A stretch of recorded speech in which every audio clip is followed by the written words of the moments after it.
Hello, YouTube.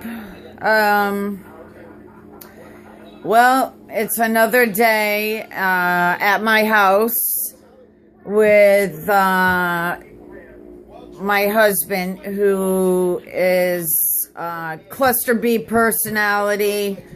I would like to think that basically he's a sociopath from his behavior. This morning I was woken up to yelling and screaming for I don't even know what. I never know what it's for, but I'm being blamed for something. He has an inclination that I might be leaving. And so he jumped on that and said how he wants me gone right away, and he wants to hurry up and get this over with. And it's not as easy as that. There's financial things that need to be taken care of, so I'm not liable for anything from him.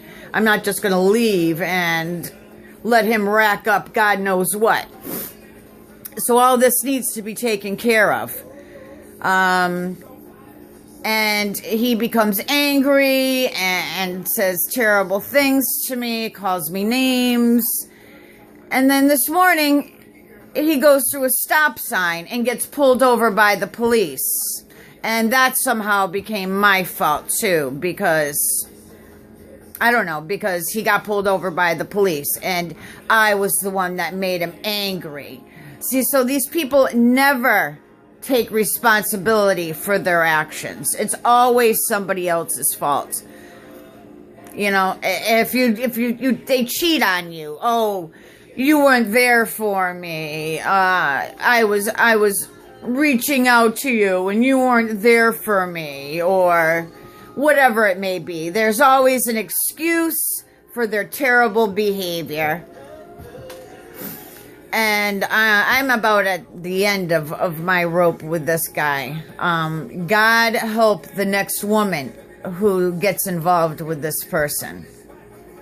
He's poison and he has ate away at my insides. I look exhausted all the time. I'm constantly tired. It's like he actually has sucked everything possibly that he could out of me.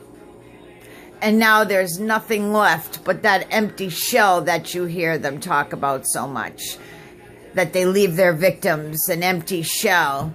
Well, I'm pretty close there. And I have a feeling that he might be either talking to somebody or has somebody in sights for his next victim. What a day. And this is my day every day. There's always some kind of drama, some kind of yelling or screaming, carrying on. And that's his way of controlling the situation. See, I'm only 5'3" and he's over 6'2".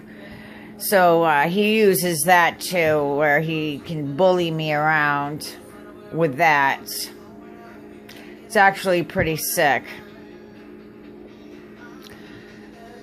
But anyways, I do want to keep going on about different instances of what he's done, so that you guys can relate, because there's just so many. Sometimes I get confused and I can't even think. I need to start writing all this down. I could probably make a book. That's how big it is. And through the years, the things that he's done. For one, I can think of is he told me he had a job. And he actually lied to his family about it. And everything. He said he had a job. His father was letting him use his parents' car so he could get to the job, because my car, I had to use it for work. So they were very excited that he got a job. So they're letting him use his car, his father's car. Well, I come home one time from lunch and I could smell cigarettes. And I had a feeling that there was something off about it. And guess what? I caught him. He had been home. He didn't have a job. All of it was a lie. Fake. He faked having a job. He faked going to work. This is the second time that he's done that. That was the first, but the second time he pretended to have a job, I actually ended up quitting my job, giving my resignation, because he swore up and down that he actually really did have this job and it was going to be going to the city. So we would have to give up everything to go to this job. Well, I gave my 2 weeks notice on the job, asking him, "Are you sure? You're positive?" He said yes. Guess what? There was no job. These people are totally insane. They lie, and I think actually they believe their lies. To this day, his parents still believe all this bullshit. But not me. I seem to be the one that finds out all the lies because I live with him, and it's harder to fool me than it is everybody else.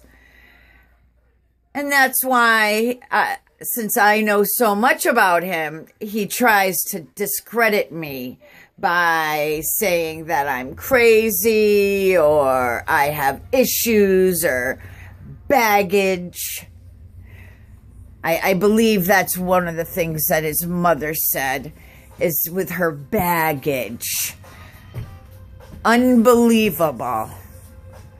The only baggage that I have is from my husband continually to live in a fairy tale instead of the truth.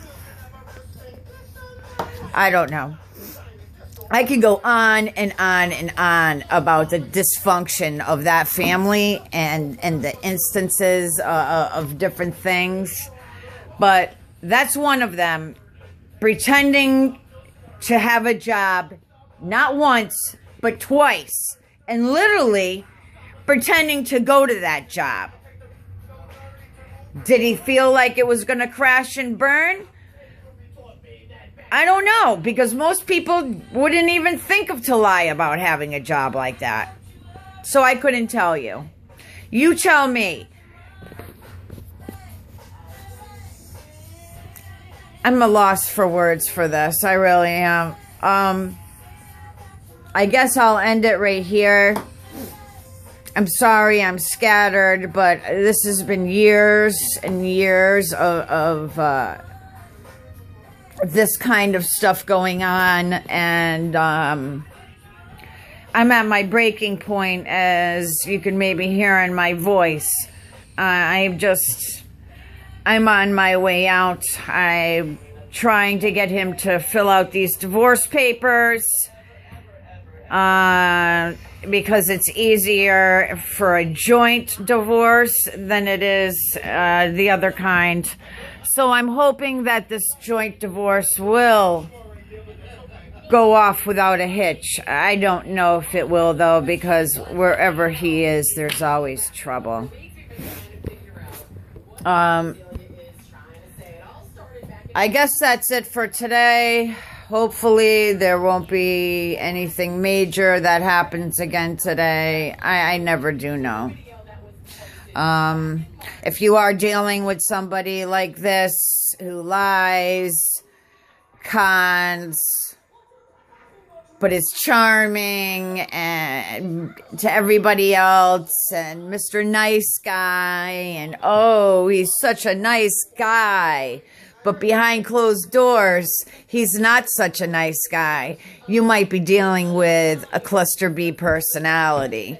And that can go from anywhere from a pure psychopath, sociopath, antisocial behavior. I think it's antisocial disorder, histrionic, borderline. I might be missing one. I don't know. I'm just now educating myself on these disorders. And they all pretty much do the same thing. Destruction of the victim, basically. Well, till then, stay safe and always follow your gut. Remember that. Your gut will never lie to you because these people will.